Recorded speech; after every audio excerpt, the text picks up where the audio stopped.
Good morning, students. Let's continue our poem No Men Are Foreign by James Kierkegaard. See, in our first stanza, we learned that no one is stranger for us and no other countries are like foreign countries for us because it is our belief. We prepare the boundaries, not the nature. Let's learn the second stanza. Are fed by peaceful harvest, by wars long winter starved. Their hands are ours, and in their lines we read.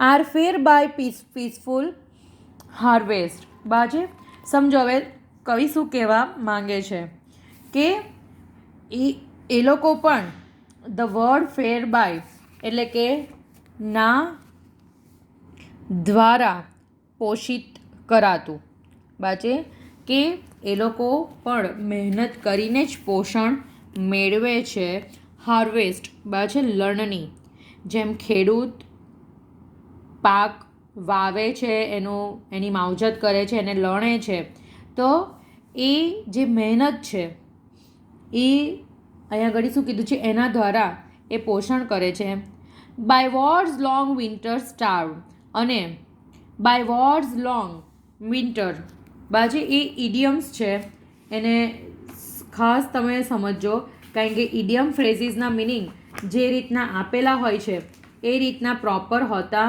નથી you have to understand the proper meaning of the idiom અહીંયા જે શબ્દ આપેલો છે by war long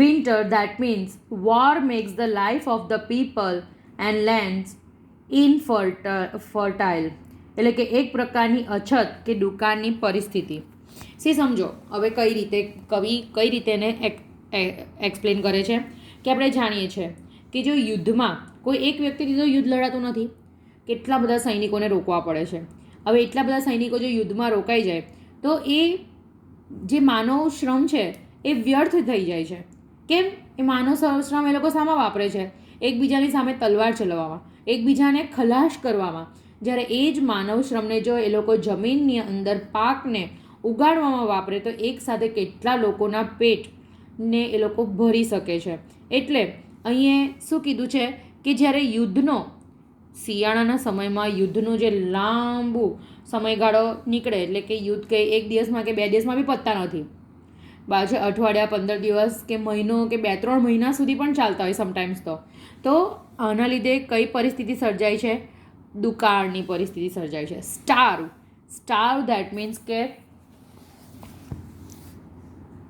ભૂખે મરવું બરાબર છે એટલે કે ભૂખા મરવાની પરિસ્થિતિ આવે જ ને કેમ મહેનત જમીનમાંથી ધનધાન ઉગાડવામાં નથી કરી પણ એ જમીન ઉપર લોહી લોકોના રેડતા કરવાની કરી તો જમીન ઉપર લોહી રેડવાથી પાક ઉગતું નથી પણ હા પાણી અને પરસેવો પાડવાથી ચોક્કસથી પાક ઉગી આવે છે તો જે દિશામાં મહેનત કરવાની છે એ દિશામાં મહેનત થતી નથી એટલે અહીંયા આગળ કવિ કહે છે કે યુદ્ધ જેવી પરિસ્થિતિ સર્જાય ત્યારે અછત સિવાય બીજું કંઈ જ એટલે કે દુકાળની પરિસ્થિતિ સર્જાય બીજું કંઈ દેખાય નહીં ધેર હેન્ડ્સ આર અવર્સ તેઓ પાસે પણ આપણા જેવા જ હાથ છે they have the same hands like we have કે લોકો પાસે પણ એવા જ હાથ છે જેવા આપણી પાસે જે 2 હાથ છે 4 આંગળીઓ છે ને એક અંગૂઠો છે બાજુ એક હાથમાં અને બીજા હાથમાં 4 આંગળીઓ ને એક અંગૂઠો છે એ પણ એ જ કાર્ય કરી શકે છે જે આપણે કરી શકીએ છીએ બાજે ખુલ્લા હાથથી કંઈ કામ નહીં થશે પણ બંધ મુઠ્ઠીએ ઘણા બધા કાર્યો આપણે હાથ ધરી શકીએ છીએ and in their lines we read અને એ લોકોની હાથમાં પણ એવી જ હસ્તરેખાઓ છે જે આપણી હાથમાં છે જેને આપણે વાંચી શકીએ છીએ મતલબ જ્યોતિષમાં આપણે કહીએ છીએ ને કે હાથની રેખાઓને વાંચો તો એવી જ રેખાઓ એ લોકોની પણ છે અને આપણી પણ છે. જો આપણી વંચાતી હોય તો એ લોકોની પણ વંચાય જ. A labour not different from our own, કે આપણા કરતાં એ લોકોનું જે લેબર છે, બરાબર છે, એટલે કે કામકાજ એ કંઈ અલગ નથી. મતલબ મેં તમને અગાઉના વિડીયોમાં કીધું તેમ કે એ લોકોએ પણ આપણી જેમ જ, બરાબર છે, એ લોકોને ત્યાં પણ આપણી જેમ ડિફરન્ટ ટાઈપ્સ ઓફ પ્રોફેશન્સ હોય છે, જેવા કે teachers, tailor, carpenter, doctor, engineer, architecture, બધા જ એ પણ બધા કાર્ય જ કરે છે અને આપણે ત્યાં પણ એ જ પ્રોફેશનના લોકો કાર્ય જ કરે છે. એટલે કે એ લોકોના કામ આપણા કામ કરતાં કંઈ અલગ નથી. બરાબર છે. અલ્ટિમેટલી ફેક્ટ એ છે કે એ લોકોના કામ આપણા કામ કરતાં કંઈ અલગ નથી. Remember, they have eyes like ours that wake. યાદ રાખો કે એ લોકોની પાસે પણ આપણા જેવી જ આંખો છે, જેનું કામ છે ઉઠવાનું, જાગવાનું. વેક એટલે કે જાગવું, ઓર સ્લીપ એટલે કે ઊંઘવું. એ આઈઝનું ટાસ્ક છે ને, ઉઠવાનું અને ઊંઘવાનું. એ આંખોનું કાર્ય છે. જેમ આપણી આંખો ઉઠવાનું અને સૂવાનું કામ કરે છે, એમ કોઈ પણ દેશમાં અસ્તિત્વ ધરાવતો એ વ્યક્તિ પણ એની આંખ પણ સેમ જ કાર્ય કરે છે, ઉઠવાની અને ઊંઘવાનું. And strength that can be won by love. અને ગમે તેવી તેઓ તાકતવર હોય, પ્રેમથી તો એને પણ જીતી શકાય. એટલે કે કવિ આપણને એ સૂચવે છે કે પ્રેમથી જીતી શકાતું સામર્થ્ય, બરાબર છે. કોઈ ગમે એટલો તાકતવર હોય, પ્રેમથી તો આપણે એને પણ જીતી શકીએ છીએ. અરે વાઇલ્ડ એનિમલ્સને લોકો પ્રેમથી જીતી લે છે ને હવે તો. You have seen the tigers and that Lions. બરાબર છે. અમુક દેશોમાં તો જંગલ ખાતાના અધિકારીઓ એ લોકોને પાળે છે. કેમ? Because they also have the feelings of love. એ લોકોને પણ પ્રેમની ભાષા સમજાય છે, પ્રેમની ભાષાને એ લોકો પણ સમજે છે. એટલે જેમ આપણે તાકાતને પ્રેમથી જીતી શકીએ છીએ, એવી જ રીતના એ જ સામર્થ્યને અન્ય દેશોમાં પણ જીતવામાં આવે છે. In every land is common life. આખી ભૂમિ ઉપર એક સામાન્ય જીવન છે. દરેક ભૂમિ પર એમ જોવા જાવ તો એક જ સમાન જીવન છે. જે રીતનું આપણે જીવીએ છીએ એ રીતનું જ એ લોકો જીવે છે. થોડી ઘણી હેબિટ્સ જુદી હોય છે, બાકી જીવનશૈલી એક સરખી જ હોય છે. That all can recognise and understand. કે જે બધા જ, ધ વર્ડ રેકોગ્નાઇઝ એટલે કે ઓળખવું, જે બધા જ ઓળખી શકે છે એન્ડ સમજી શકે છે કે ભાઈ આ પૃથ્વી ઉપર એક સરખું જ જીવન જીવાય છે. Let us remember. તો ચાલો આપણે યાદ કરી લઈએ. Whenever we are told to hate our brothers. કે જ્યારે જ્યારે પણ આપણને એવું કહેવામાં આવે કે આપણે આપણા ભાઈઓને એટલે કે બીજા દેશના લોકોને નફરત કરવાની છે. Hate, the word hate, that means કે નફરત કરવાની. જો અહીંયા કીધું છે આર ટોલ્ડ, એક્ટિવની પણ પેસિવ છે, બરાબર છે. કારણ કે આપણે જાણીએ છીએ ને કે આપણે રાજકારણમાં એવું હોય છે. હવે અત્યારે થિંક લાઈક હેપન કે કોરોના જે બન્યું, બરાબર છે, whose mistake, who can and why China had done it, we don't know the actual politics, or also we don't know whether it was a mistake or not. આપણે એવું કંઈક જાણતા નથી એકચ્યુઅલી. તો બાકી જે ન્યૂઝ મળ્યા છે ને આપણે સાંભળીએ છીએ ને આપણે એની પર બિલીવ કરીએ છીએ. પણ આપણું જ રાજકારણ આપણે કહે છે કે ચાઇનાના લોકોને નફરત કરો, પણ એકની સજા બાકીના બધાને, કોઈ એકની મિસ્ટેક બાકીના બધાને, બરાબર. It's not like that. એકના કર્મની સજા આપણે બીજા બધાને આપી શકીએ નહીં. એટલે જ કહેવાય છે કે પોતાની આંખ ઉપર પોતાના કર્મ ઉપર વિશ્વાસ કરીને ચાલો. એ જેણે કર્યું છે પોતે પણ અસ્તિત્વ નથી ધરાવતું, કારણ કે એનાથી બાય મિસ્ટેક થયું હશે તો એ પણ એ જ કોરોનાનો શિકાર બન્યો છે કે બની હશે. બરાબર. એટલે અલ્ટિમેટલી જ્યારે આપણને એવું કહેવામાં આવે છે, એ આપણી સરકાર આપણને કહે છે કે ભાઈ the people of Pakistan or the people of other nation or the people of China, the people of Russia or the people of America, we should hate them. આપણે લોકોને નફરત કરો. Why we should hate them? હા, તમારું રાજનીતિકલી જે બધી એ એટલે કે રાજનીતિની દ્રષ્ટિએ જે જોવા જઈએ તે બધી બાબતો છે, પણ રાષ્ટ્રપ્રેમ છે એટલે આપણે એમને થોડી નફરતથી જોઈએ, વસ્તુ અલગ છે. પણ દરેકને એ દ્રષ્ટિએ જોવાય નહીં.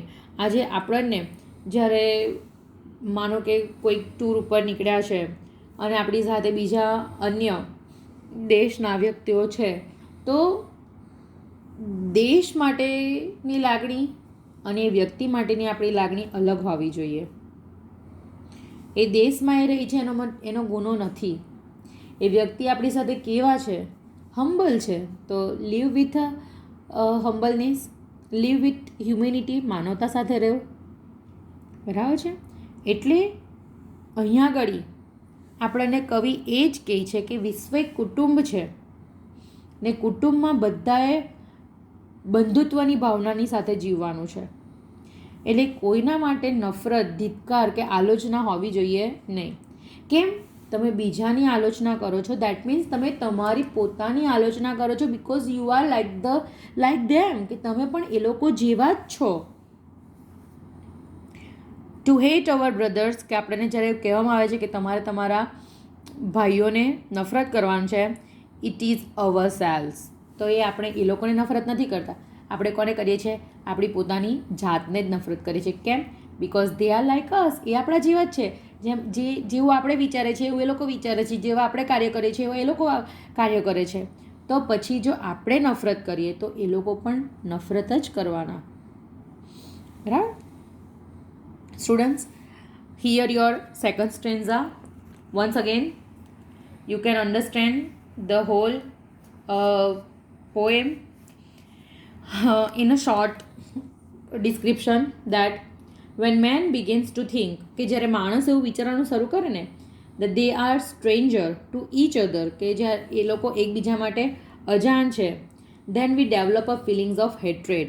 ત્યારે આપણામાં કઈ લાગણી આવે? હેટ્રેડની, નફરતની લાગણી આવે. ફોર વન અનધર, કોના માટે? એકબીજા માટે. ક્યારે? જ્યારે આપણે એકબીજાને સ્ટ્રેન્જર વિચારીશું ત્યારે. એટલે કે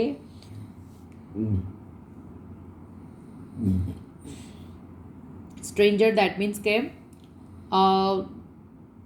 અજાણ્યા માનીશું ત્યારે. We forgot the fact that by going to war we shall defile our own earth. આપણે ભૂલી જઈએ છીએ કે જે યુદ્ધ સર્જાય છે ને, યુદ્ધ, આપણને એ વાક્ય આપેલું હતું, બરાબર છે, કે જ્યારે યુદ્ધ સર્જાય છે ને, આવ્યું ત્યારે આપણે આપણી જ પૃથ્વીને ગંદી કરીએ છીએ. કેમ? કારણ કે લોહીની નદીઓ કરીએ ને, તલવાર તો ચલવીને.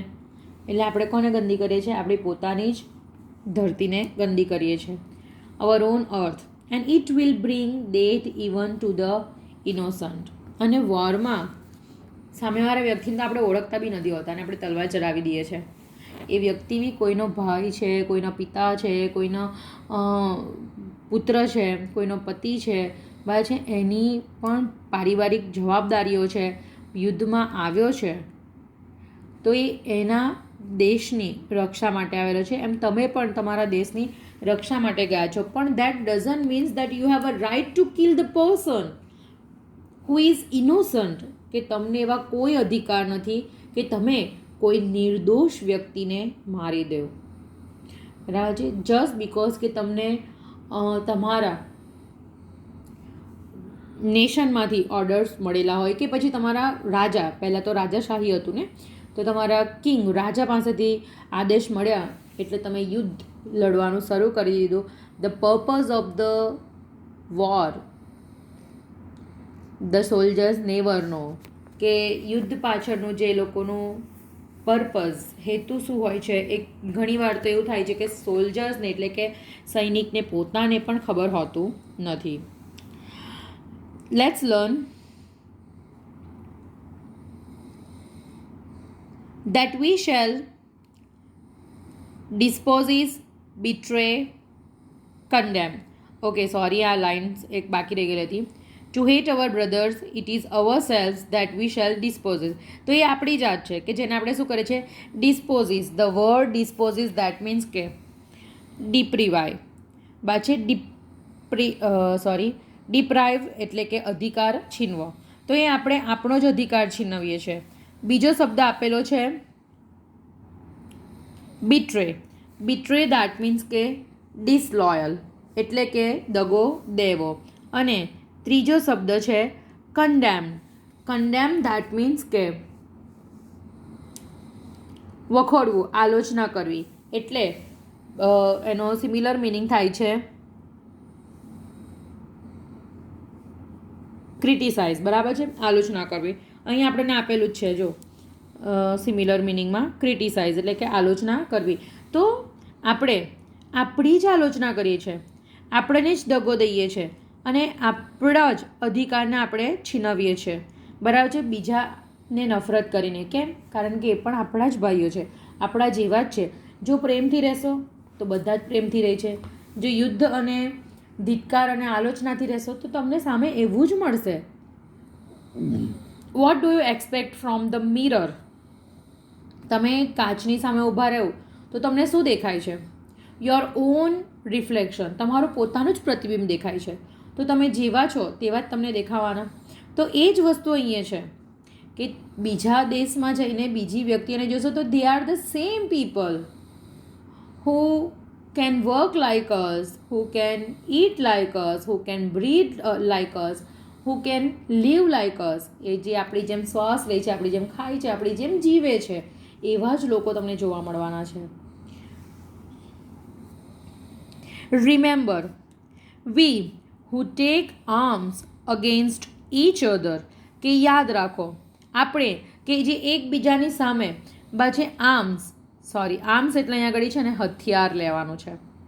બરાબર છે, કે હથિયાર અગેન્સ્ટ ઈચ અધર, કે હથિયાર લઈને જ્યારે એકબીજાની સામે ઊભા રહી જઈએ છીએ.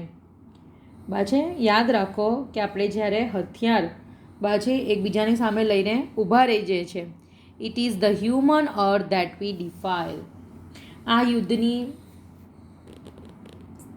જગ્યાનું વર્ણન છે કે યુદ્ધમાં આપણે જોઈએ છે કે એકબીજાની સામે તલવાર, ભાલા, બંદૂક, બરાબર છે, લઈને ઊભા રહી જાય અને અલ્ટિમેટલી એકબીજાને મારી પણ દે. તો ગંદા કોને કરે છે લોકો? મૃત્યુના એ ઢગલા, મોતની જે એ લાશોના જે ઢગલા બનેલા હોય છે એ શાની ઉપર હોય છે? આપણી આ પૃથ્વી ઉપર હોય છે, ધરતી ઉપર હોય છે. ધરતી કે જેને આપણે માં કહીએ છીએ, એ ધરતી માને આપણે શું કરીએ છીએ?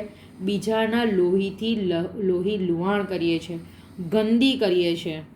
પાછી એ ધરતીમાં કે જે આપણને અનાજ ઉગાડીને આપે છે, એ જ ધરતીમાને જે ફળદ્રુપ છે એને આપણે શું કરીએ છીએ? લોહી લુહાણ કરવારી કરીને પાછી એની ફળદ્રુપતાને આપણે મારી નાખીએ છીએ. Our hells of fire and dust outrage the innocence. Our hells of fire બાજે શું કીધેલું છે કે આપણા મનની જે બધી શું કહેવાય કે શબ્દ આપેલો છે, એમ તો હેલ એટલે નર્ક કહેવાય, ફાયર એટલે કે આગ, કે આગરૂપી નર્ક જે આપણામાં જીવી રહેલું છે, મતલબ બદલો લેવાની જે ભાવના છે, બાજુ ટેક અ રિવેન્જ, તો એ બધી જે નકારાત્મક લાગણીઓ છે. And dust outrage the innocence, અને જે આપણામાં નિર્દોષતા રૂપી જે ધૂળ છે જેને આપણે ખંખેરી કાઢેલી છે, બાજે એટલે યાદ રાખો કે અગનજાળ અને ધૂળથી ભરેલા આપણા નર્કગૃહો બરાબર છે. અગનજાળ અને ધૂળથી ભરેલા આપણા જે નર્કગૃહો છે of air that is everywhere hour on, પણ હવા તો સર્વવ્યાપી છે. હવાને અતિ વેગ મળે છે એ કોઈના માટે અલગ નથી. બરાબર છે કે આપણા દેશનો વ્યક્તિ જે શ્વાસ લે છે એ જ બીજા દેશના વ્યક્તિ શ્વાસ લે છે. મતલબમાં આપણા દેશમાં લહેરાતો પવન બીજા દેશોમાંથી પણ આવેલો હોય એવું પણ બની શકે. તો ત્યાંના લોકોને ઓક્સિજન પ્રોવાઈડ કરીને આપણે સુધી ઓક્સિજન લઈને પણ આવી હોય એવું પણ બની શકે. એટલે of air that is everywhere hour own, કે હવા અહીંયા હોય કે બીજે કશે હોય એ આપણા જેવી છે, પોતાની જ છે. બરાબર છે. રિમેમ્બર એટલે યાદ રાખો, no men are foreign and no countries strange, કે કોઈ દેશ એટલે કે કોઈ માણસ વિદેશી નથી અને કોઈ દેશ અજાણ્યો નથી. ટાઇટલમાં પહેલાં સ્ટ્રેન્ઝામાં અલગ હતું. નો મેન આર સ્ટ્રેન્જ, અહીંયા નો મેન આર ફોરેન. બરાબર છે. અલ્ટિમેટલી આપણું ટાઇટલ આવી ગયું કે કોઈ વ્યક્તિ વિદેશી નથી and no countries foreign that means no countries strange, કે કોઈ દેશ આપણા માટે અજાણ્યો નથી. જ્યાં બધું આપણા જેવું જ છે, જ્યાં વૃક્ષો વવાય છે, જ્યાં પાક લેવાય છે, જ્યાં ખેતી કરાય છે, જ્યાં ઢોર ઢાખર રખાય છે, જ્યાં મહેનત કરાય છે, જ્યાં બધાની પાસે 2 હાથ છે, 2 પગ છે અને આપણી જેમ જ તેઓ પણ હવા, પાણી અને સૂર્યપ્રકાશને અનુભવે છે, તો પછી એ આપણા કરતાં અલગ કેવી રીતે? I hope students you can understand. I will explain you the message of the poem in our next video. Thank you.